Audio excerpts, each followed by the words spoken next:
지난 주간에 LA 커뮤니티 컬리지에서 졸업식에서 미국 대통령 영부인이었던 질 바이든 여사가 졸업 연설을 했다고 뉴스에서 보았습니다. 그 졸업 연설에서 한국계 미국인 또 이민자 가정의 스티븐 김이라는 그 청년에 대해서 소개를 했습니다. 시카고에서 한국계 이민자 가정에서 자란 스티븐 김은 고등학교 시절에 나는 이제 미래가 없다라고 생각을 했다라는 것입니다. 제가 이 기사를 보고 마음이 참 아팠습니다. 한참 우리가 고등학교 시절이면 내가 앞으로 뭘 해야 되겠다, 또 나는 뭐가 되고 싶다, 고등학교 졸업하고 뭘 좀 해보고 싶다, 하고 싶은 게 많을 나이인데 이 고등학생 시절에 나는 미래가 없어, 난 아무것도 할 수 있는 게 없어, 희망이 없어 라는 생각을 했다라는 그 이야기를 들으니까 마음이 너무 아픈 거예요. 어린아이가 얼마나 힘들었으면 한참 꿈을 꾸어야 될 나이, 한참 비전을 가져야 될 이 나이에 미래가 없다라고 느꼈을까. 그러니까 거기서 포기하지 않고 이 스티븐 김이 뭐라도 내가 해야 되겠다, 여기서 주저앉아 있으면 안 되겠다, 머물러 있으면 안 되겠다, 그래서 자원에서 해병대에 입대를 했다라는 것입니다. 이것도 참 대단한 일이죠. 그냥 내가 인생을 포기하지 않고 미래가 없어 보이고 암울해 보이는 이 현실에서 포기하지 않고 내가 뭐라도 좀 해봐야 되겠다라고 해서 해병대 입대를 해서 5년간 복무를 하게 되는데, 이 해병대 5년간 복무를 하면서 이 아프간에 파병을 가게 되었다라는 것입니다. 그런데 내가 절망에 빠져 있지 않기 위해서 간 그곳, 군대에서, 해병대에서 파병 간 그곳 전쟁터에서 더 큰 상처와 충격을 가지고 돌아오게 되었다라는 것입니다. 이 외상후 스트레스 장애라는 병을 안고 돌아오게 되었다라는 것입니다. 이 외상후 스트레스 장애라는 병은 사람이 살아가면서 정신적인 큰 충격을 받았을 때, 전쟁이나 자연재해나 폭력이나 죽음 등을 직접 경험하거나 아니면 직접 목격했을 때 정신적으로 충격을 받고 상처를 받아서 생기는 병인데, 일상생활을 할 수 없다라고 합니다. 잠을 자지 못하고 음식을 먹지 못하고 계속 예민해져 있고 계속 부정적인 생각만 떠올라서 아무것도 할 수 없다라는 것입니다. 공포와 분노가 계속 생긴다라는 것입니다. 미래에 대한 희망도 없고, 이런 사람들이 결국은 술이나 알코올이나 마약에 중독되는 일들이 너무 많다라는 것입니다. 여기서 내가 이 부정적인 생각, 이 예민한 감각에서 벗어날 수가 없어서 술을 먹고 견디고 마약을 먹고 견뎌서 결국은 인생이 망가지는 일들이 너무너무 많다라는 것입니다. 그런데 스티븐 김이 그쪽으로 가지 않고, 그렇게 알코올이나 마약 쪽으로 가지 않고 내가 여기서 포기하면 안 되겠다고 해서 이제 학교에 진학을 해서 이 LA 커뮤니티 컬리지에 진학을 해서 치료도 받고 기어이 이번에 졸업을 하게 되었다라는 것입니다. 이것이 참 대단하다라는 것입니다. 사람들은 대부분 그냥 내가 감당할 수 없는 어려움을 만나면, 충격을 만나면 다 그냥 무너지고 포기하고 절망해서 주저앉아 버릴 때가 얼마나 많이 있는지 모릅니다. 대단하다. 그런데 이렇게 주저앉는 일들이 사실은 보통적인 일이고 일반적인 일이고, 이렇게 포기하지 않고 끝까지 앞으로 나아가는 일들이 특별한 일이라는 것입니다. 이 질 바이든 여사가 마지막으로 이 졸업생들, 특별히 이민 와서 학교를 졸업하는 학생들에게 말하기를, 당신들이, 여러분들이 어디에서 왔는지 어디 출신인지 절대 잊지 말라는 것입니다. 그러면 그것 때문에 잊지 않으면 거기에서 가르침을 얻을 수 있고 교훈을 얻을 수 있을 것이다 라고 말하는 것입니다. 이민자의 가정들이 참 어렵습니다. 이민사회가 참 어렵습니다. 신방을 다니다 보면 사연 없는 가정들이 없습니다. 정말 별의별 사연으로 이민 오신 분들도 많고, 또 살아가면서 온갖 사연들, 한국에서는 상상도 해보지 못한 사연들이 얼마나 많이 있는지 모릅니다. 그래서 힘들고 어렵고 상처를 가지고 살아가는 분들이 너무너무 많더라는 것입니다. 그런데 여러분, 성경은 처음부터 이민자에 대한 이야기입니다. 애초에 아담도 이민자였습니다. 에덴 동산에서 자기가 원해서 나온 것이 아니라 어쩔 수 없이, 물론 자기가 죄를 지었지만 한 번도 상상하지 못한 그 동산 밖에서 살아갈 수밖에 없었던 이민자였다라는 것입니다. 그의 후손들도, 아브라함도 수많은 이민자들의 이야기들로 가득 찬 것이 바로 성경 이야기라는 것입니다. 그래서 여러분, 이 이민자로 살아가는 우리 성도님들이 오히려 이 성경을 더 깊이 이해할 수 있고 더 큰 은혜를 발견할 수 있다라는 것입니다. 이 에스겔도, 오늘 본문에 나온 이 에스겔 선지자도 사실은 전쟁 포로이긴 했지만 이민자였습니다. 자기가 원해서 온 것은 아니지만 어쩔 수 없이 나라가 망해서 끌려온 이민자였습니다. 그런데 이 1절에 보면, 오늘 37장 1절에 보니까 여호와께서 권능으로 내게 임재하시고 라고 말하고 있습니다. 이민자였던 에스겔이 이제 나라도 잃고 아무것도 없는 포로로 끌려온 노예가 되어버린 이 에스겔이 여호와께서 권능으로 내게 임재하시고 라고 고백하고 있습니다. 여기서 권능이란 말은 원래 성경이 기록된 이 히브리어를 살펴보면 손이란 말입니다. 손. 그래서 이것을 다시 해석하면 하나님의 손이 내 위에 있으니, 하나님이 나를 붙잡고 계신다, 하나님께서 나를 붙잡고 계신다라는 그런 의미를 가지고 있다는 것입니다. 에스겔은 전쟁 포로였고 나라도 집도 재산도 다 잃고 남의 땅에 내 뜻과는 상관없이 어쩔 수 없이 등 떠밀리듯이 와서 모든 소망도 잃어버린 채로 그냥 숨 쉬니까 살아있는 그런 생활을 할 수밖에 없는 포로였습니다. 그런데 에스겔의 집안은 이스라엘에서는 이 포로로 잡혀오기 전에는, 이민 오기 전에는 제사장 가문이었다는 것입니다. 이스라엘 왕국에서 제사장 가문은 대단히 명예롭고 존경받고 부러움받는 힘있고 잘나가는 가문이었다는 것입니다. 그런데 나라가 전쟁에서 패배하고 전쟁 포로로 끌려온 에스겔에게는 이 이스라엘에서 제사장 가문이었건 무엇이었건 이제는 다 소용이 없는 생활이라는 것입니다. 그 집안 대대로 제사장이었지만 그 제사장의 사명을 감당하기 위해서 있어야 될 성전도 언약궤도 이제는 없습니다. 이스라엘에서나 제사장이지 전쟁 포로로 끌려온 이 바벨론에서는 다 똑같은 노예의 처질 밖에 없었습니다. 신방을 다니면서 성도들 이야기를 들어보면 한국에서 정말 대단히 잘 나가던 분들도 많습니다. 사업으로 잘 나가던 분들, 또 사회적인 지위가 높아서 존경받고 부러움받던 분들, 좋은 직장에서 인정받던 분들도 많습니다. 여러 가지 온갖 사연들이, 어려움이 생기면서 어쩔 수 없이 등 떠밀리듯이 미국으로 오게 되어서 말도 못할 고생을 하신 이야기들을 듣게 됩니다. 영어도 준비하고 미국 생활을 잘 준비해서 차근차근 오고 싶어서 온 것이 아니라 정말 다 정리되어서 어쩔 수 없이 급하게 오게 되어서 생전해보지도 않았던 일, 생각지도 못했던 일, 상상도 해보지 않았던 일들을 하면서 언어도 안 되고 그냥 날마다 눈물과 아픔으로 지새운 날들이 있었다라는 것입니다. 오늘 에스겔과 이스라엘 백성들의 모습도 이와 같다라는 것입니다. 바벨론이 처음 이 이스라엘을 공격해서, 예루살렘을 공격해서 이 이스라엘 백성을 포로로 잡아갈 때 처음에는 이 이스라엘의 예루살렘의 지도자급들만 10,000명을 잡아갔다라는 것입니다. 지도자급들만. 예루살렘에서 존경받고 남부러울 것 없이 살아가던 그 지도자급들만 10,000명을 잡아갔습니다. 그렇게 이스라엘에서 대접받고 부족함이 없이 살던 그들이 이 바벨론에서는 별 볼 일 없는 그저 한 명의 전쟁 포로이고 노예로서 살아가게 된 것입니다. 할 수 있는 것도 없고 할 줄 아는 것도 제대로 없는 연약한 인생이 되어버렸습니다.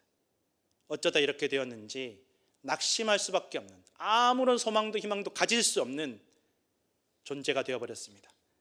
나라가 망해서 완전히 다 빼앗기는 것들을 다 목격했습니다.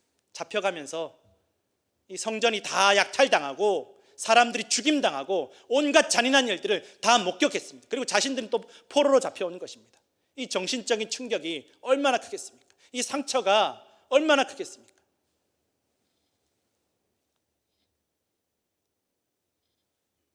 하나님을 떠난 이스라엘이, 하나님의 말씀을 듣지 않고 우상 숭배를 했던 이스라엘이 어떻게 그렇게 무너져 가는지 뼈저리게 경험하고 다 목격했던 사람이 에스겔과 이스라엘 백성들이었습니다.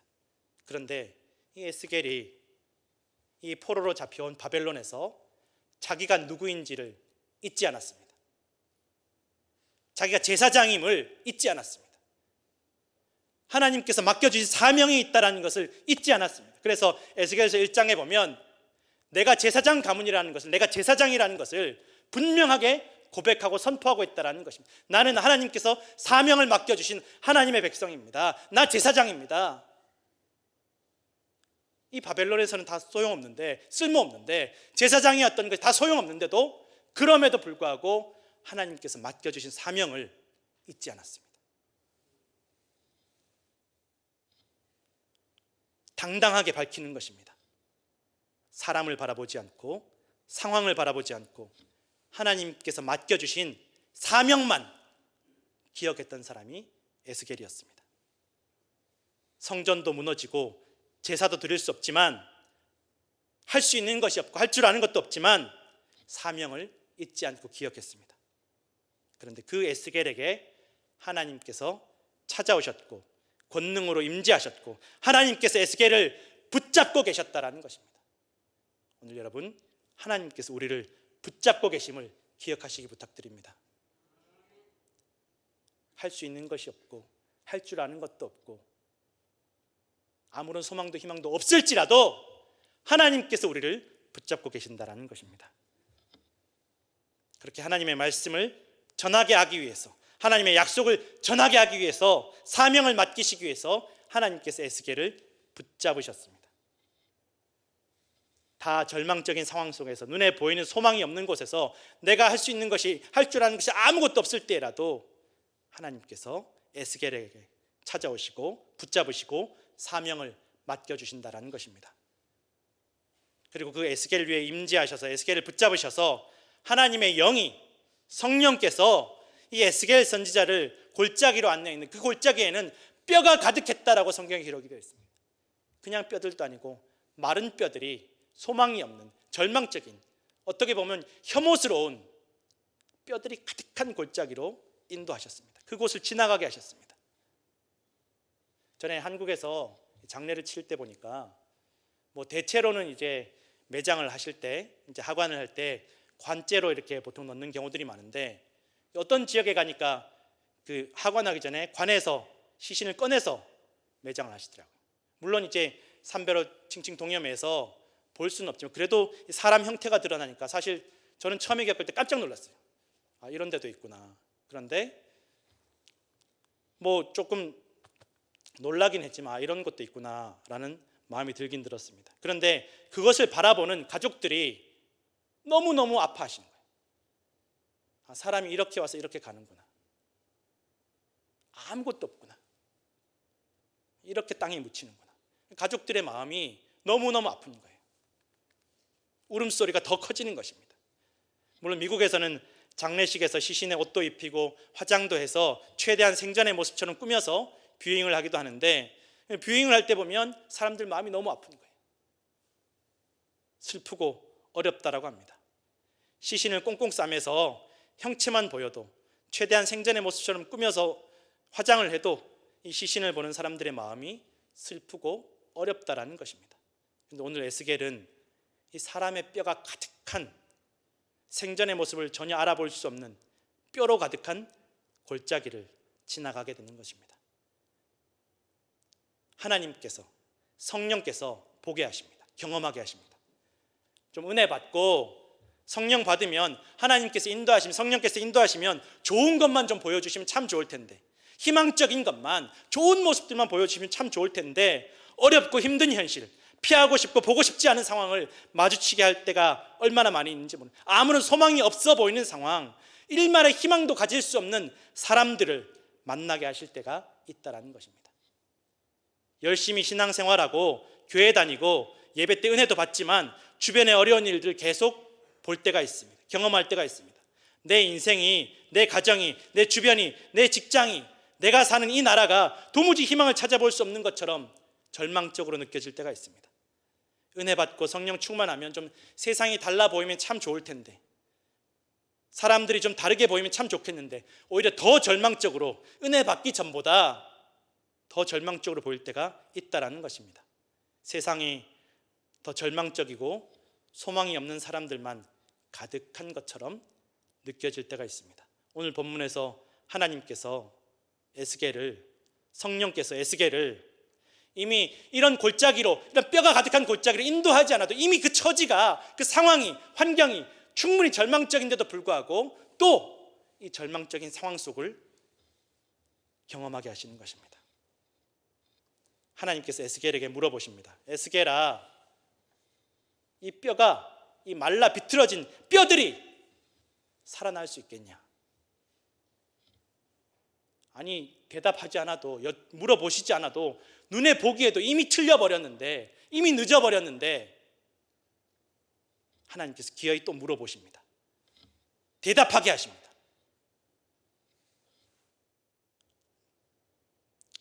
하나님, 못 살아납니다. 안 됩니다. 틀렸습니다. 어떻게 살아납니까? 절대로 안 됩니다. 라고 에스겔이 대답하지 않습니다. 주님께서 하십니다. 주님께 달려 있습니다.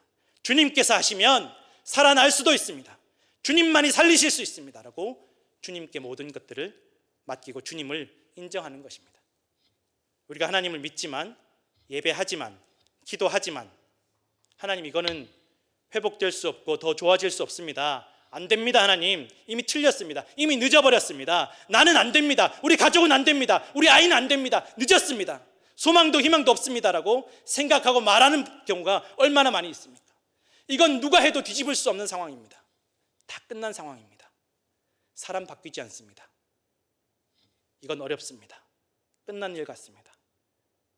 이것이 어쩌면 더 자연스러운 모습일 수 있습니다. 그런데 에스겔은 포로로 잡혀와서 할 수 있는 것도, 할 줄 아는 것도, 아무것도 내가 할 수 있는 것이 없음에도 불구하고 이 절망적인 상황 속에서도 자신이 하나님께 받은 사명과 직분을 잊지 않았던 이 에스겔은 하나님께서만 가능하십니다라고 말한다라는 것입니다. 성도는 세상이 다 안 된다고 해도, 세상이 다 불가능하다고 해도, 과학적으로, 사회적으로, 정치적으로, 인간적으로, 합리적으로 다 안 된다고, 불가능하다고 해도, 늦었다고 해도 하나님께는 가능하다는 것을 믿고 인정해야 될 줄로 믿습니다. 여러분, 성도는 믿음의 말을 해야 된다는 것입니다. 하나님께서 하실 수 있습니다. 하나님께서 살리실 수 있습니다. 하나님께서 회복시키실 수 있습니다. 이 믿음의 말들이 오늘 저와 우리 모두의 입술 가운데 머물기를 간절히 소원합니다. 하나님께서 에스겔에게 말씀하십니다. 네가 나를 대신해서 나의 말을 이 뼈들에게, 소망 없는 뼈들에게, 말라버린 뼈들에게, 늦어버린 뼈들에게 말하여라. 이 소망 없는 절망과 슬픔만 가득한 사람들에게 이 세상에 복음을 전하여라, 복음을 선포하여라 라고 말씀하고 있다는 것입니다.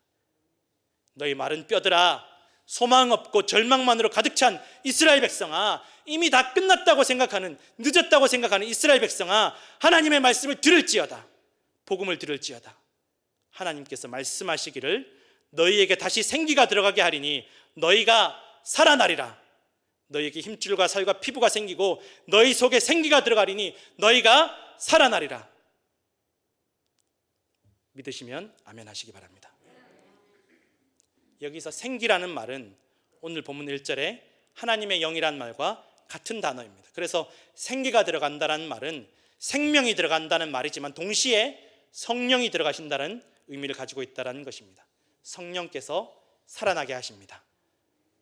그리고 내가 여호와인 줄을 너희가 알리라. 절망 속에서 너희를 포기하지 않고 다시 살리는 내가 너희의 하나님 여호와인 줄을 알 것이다. 소망 없는 마른 뼈였지만 이제 다시 살아날 너희가 알 것이다. 내가 너희를 살리고 너희를 사랑하고 너희를 포기하지 않는 것을 너희가 경험하며 알게 될 것이다 라고 말씀하고 있습니다. 그렇게 에스겔이 하나님 말씀 믿음으로 순종해서 뼈들에게 말씀을 전할 때 흩어진 마른 뼈들이 제자리를 찾아서 서로 다 들어맞고 힘줄과 살과 피부가 생겨서 형체가 갖추어지고 다시 생기가 들어가서 큰 군대가 되었다라고 성경에는 기록되어 있습니다. 여러분, 하나님께서 에스겔에게 보여주시고자 한 것은, 에스겔에게 보여주시고 싶었던 것은, 에스겔을 이 뼈만 가득한 골짜기로 인도하신 것은 절망을 보여주시기 위해서, 절망을 기억나게 하시기 위해서, 다시 한번 절망을 깨닫게 하시기 위해서 인도하신 것이 아니라 하나님께서 말씀하시면 살아난다라는 것을 보여주시기 위한 것임을 믿으시기 부탁드립니다. 오늘 에스겔이 본 마른 뼈가 가득한 골짜기는 에스겔과 이스라엘 백성들의 모습이라고 말씀하십니다. 정말 말라서 뼈만 가득한 상황, 치료나 회복이 불가능한 상황, 조금의 희망도 기대할 수 없는 모습이지만 하나님의 품을 기어이 벗어나서 생명을 잃어버리고 이제는 없는 이만 못한 존재, 쓸모없는 존재일 수밖에 없지만 이제는 다 끝난 것 같은 이 에스겔과 이스라엘의 모습이라고 말씀하고 있습니다. 전에 장애를 가진 자녀를 기르시는 부모님 이야기를 들은 적이 있습니다.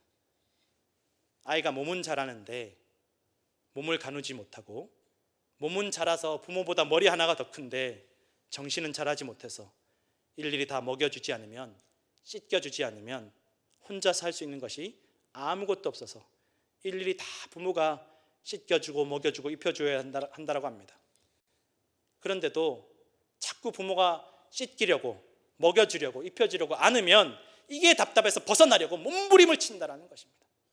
이 부모님이 견딜 수가 없습니다. 힘이 붙이니까 그래도 이 아이를 놓치지 않습니다. 포기하지 않습니다. 정말 힘든 건 힘이 붙여서 힘든 것이 아니라 이 아이가 내가 없으면 아무것도 못하니까, 내가 씻겨주지 않으면, 입혀주지 않으면 아무것도, 누가 나를 대신해서 이 아이들이 이렇게 해줄 수 있을까라는 생각을 하면 그것이 너무 마음이 아프고 힘들다라는 것입니다. 그래도 포기하지 않고 이 아이를 사랑한다라는 그런 고백을 들은 적이 있습니다. 하나님께서 이스라엘 백성을, 우리를, 나를 바라보시는 마음도 이와 같다라는 것입니다. 우리는 누구나 다 온전하지 못합니다. 온전한 사람은 아무도 없습니다. 하나님 없이, 은혜 없이는 아무것도 할 수 없습니다. 오직 하나님께서 함께 하실 때, 하나님께서 나를 붙잡아 주실 때 온전한 삶을 살 수 있고 승리하는 삶을, 은혜로운 삶을 살게 될 줄로 믿습니다. 그런데도 자꾸만 하나님 품을 벗어나고 하나님 말씀을 벗어나려고 하고 답답해하고 결국 하나님으로부터 멀어져서 고난과 어려움 속으로 스스로 걸어가는 일들이 얼마나 많은지 모릅니다. 그래도 하나님 우리를 포기하지 않으시고 또 우리를 붙잡으시고 또 우리를 부르시고 또 우리에게 사명을 맡겨주셔서 우리를 꽁꽁 묶어두시는 것입니다. 우리가 빨리 알아야만 됩니다. 하나님께 묶여있지 않으면, 하나님 붙잡아 주시지 않으면 우리는 아무것도 할 수 없고, 지금도 주님께서 붙잡아 주셔서 내가 온전할 수 있다는 것을 빨리 깨달아야 될 줄로 믿습니다. 주님은 우리를 다시 살리시는 분이십니다. 우리를 회복시키시는 분이십니다. 사명을 맡겨주시는 분이십니다. 하나님의 말씀이, 성령께서 오늘 우리를 살리시는 줄로 믿습니다. 하나님께서 말씀하시고 우리가 하나님 말씀을 전할 때 성령께서 임재하시고 다시 살고 하나님의 군대가 되어 사명과 직분을 감당하게 될 줄로 믿습니다. 우리가 잘 아는 찬송 어메이징 그레이스, 나 같은 죄인 살리신 곡 다 아실 것입니다. 이 곡을 작사한 존 뉴턴이라는 목사님은 1725년에 영국 런던에서 선장의 아들로 태어났습니다. 뉴턴의 어머니는 믿음이 참 좋아서 뉴턴이 어릴 때부터, 태어나면서부터 계속 성경도 읽어주고 또 찬송도 불러주고 그렇게 뉴턴을 믿음으로 길렀습니다. 뉴턴이 또 기억력이 좋아서 어머니가 가르쳐주시는 그 성경과 찬송가를 줄줄줄줄 외우기도 하고 따라 부르기도 했다라는 것입니다. 이 뉴턴의 어머니는 뉴턴이 자라서 목사님이 되었으면 좋겠다라는 그 소원을 가지고 있었습니다. 뉴턴아, 너 나중에 자라서 복음 전하는 사람이 되어야 된다. 그런데 뉴턴이 7살일 때 이 어머니가 폐결핵으로 세상을 떠나게 되었습니다. 뉴턴이 충격을 받았습니다. 하나님 그렇게 잘 믿는 우리 어머니가, 그렇게 나에게 목회자 되기를 원했던 우리 어머니가 어떻게 이 폐결핵으로 젊은 나이에 세상을 떠날 수 있을까? 어린 뉴턴이 충격을 받았습니다. 상황도 점점 더 안 좋아졌습니다. 아버지는 바로 재혼을 하고 이 어린 뉴턴을 기숙학교로 보내버립니다. 그것도 모자라서 11살이 되었을 때는 뉴턴을 데려다가 이 아버지가 선장으로 있는 배에 선원으로 취직을 시킵니다. 이 어린 11살짜리 아이가 선원이 되어서 온 선원들에게 온갖 안 좋은 것들만 다 배우는 것입니다. 타락만 물들어가는 것입니다. 18살에는 해군에 입대하게 됩니다. 그런데 그 해군의 조직 생활을 뉴턴이 견딜 수가 없습니다. 선원들하고 온갖 방탕하고 타락한 생활을 하던 이 뉴턴이 이 해군의 군대의 생활을 견디지 못하고 탈영을 하게 됩니다. 그런데 얼마 못 가서 붙잡혀서 그 처벌로 노예로 팔려가게 됩니다. 온갖 부끄러움을 다 당하고 완전히 절망 가운데 빠져서 노예 생활을 하다가 간신히 구조가 되어서 자신을 구조해 준 그 배에서 선원 생활을 하던 중 신앙생활이 살아나기 시작했어요. 어릴 때 어머니가 자기에게 불러주었던 찬송이, 어머니가 자기에게 읽어주었던 그 성경 말씀이 생각나기 시작했습니다. 어느 날 풍랑을 만나서 죽을 위기에 빠졌을 때 기도하게 됩니다. 하나님, 살려주십시오. 살려주십시오. 그렇게 간절히 기도하였고 살아나게 되었습니다. 그때부터 이 뉴턴이 마음속에 믿음에 대해서 다시 생각하게 됩니다. 진지하게 생각을 하게 됩니다. 근데 여전히 한순간에 바뀐 것이 아니라 여전히 뉴턴은 세상에도 한 걸음 걸치고 믿음에도 한 걸음 걸쳐서 왔다 갔다 하는 생활을 하게 되는 것입니다. 여전히 그 마음속에 믿음이 있지만 어머니의 그 신앙이, 성경 말씀이, 찬송이 떠올랐지만 노예선의 선장이 되어서 6년 동안 노예를 팔고 사는 일을 하게 되는 것입니다. 자신이 한때 노예였지만 노예를 사고 파는 선장이 되어버린 것입니다. 그런데 마음속에 자라나는 이 신앙이 점점 그를 견딜 수 없게 만드는 것입니다. 내가 이렇게 살면 안 되는데. 6년 만에 노예선의 선장을 그만두고 런던으로 돌아와서 공부를 하게 되고 어머니의 소원대로 목사님이 되어서 많은 찬송가를 작사하였습니다. 그리고 그 찬송을 통해서 수많은 영혼들이 하나님께로 돌아오게 되었습니다. 그 뉴턴 목사님이 고백하기를 주님께서 생수의 근원 되시는 주님께서 새로운 능력과 은혜를 계속 주님께 공급받지 않으면 나 스스로는 한순간도 설 수 없는 나는 불쌍한 존재라는 것을 깨닫게 해주셨습니다. 하나님이 없으면, 말씀이 없으면, 은혜가 없으면 나는 스스로 설 수 없다는 것을 하나님께서 내 인생을 통해서 깨닫게 해주셨습니다라고 고백하는 것입니다. 다 끝났다고, 내 인생은 이제 소망도 희망도 없고 나는 자격이 없다고, 할 수 있는 것도 할 줄 아는 것도 없다고 할 때에도 하나님의 말씀 안에 생명이 있고 희망이 있고 미래가 있음을 여러분 믿으시기를 부탁을 드립니다. 우리가 하나님의 자녀이며 하나님의 사랑을 입은 인생임을 잊지 마십시오. 잊었을지라도 다시 기억하면 하나님께서 반드시 우리를 살리시고 거룩하고 영광스러운 사명을 맡겨주실 것을 믿습니다. 마른 뼈와 같이 이제는 소망도 없고 아무런 희망이 없을지라도 하나님께서 말씀하시면 그 말씀을 붙잡으면 하나님께서 우리를 붙잡으시고 회복하시고 능력을 부어주실 줄로 믿습니다. 오늘도 말씀을 굳게 붙잡아 승리하시는 성도들 되시기를 축원합니다. 기도하겠습니다.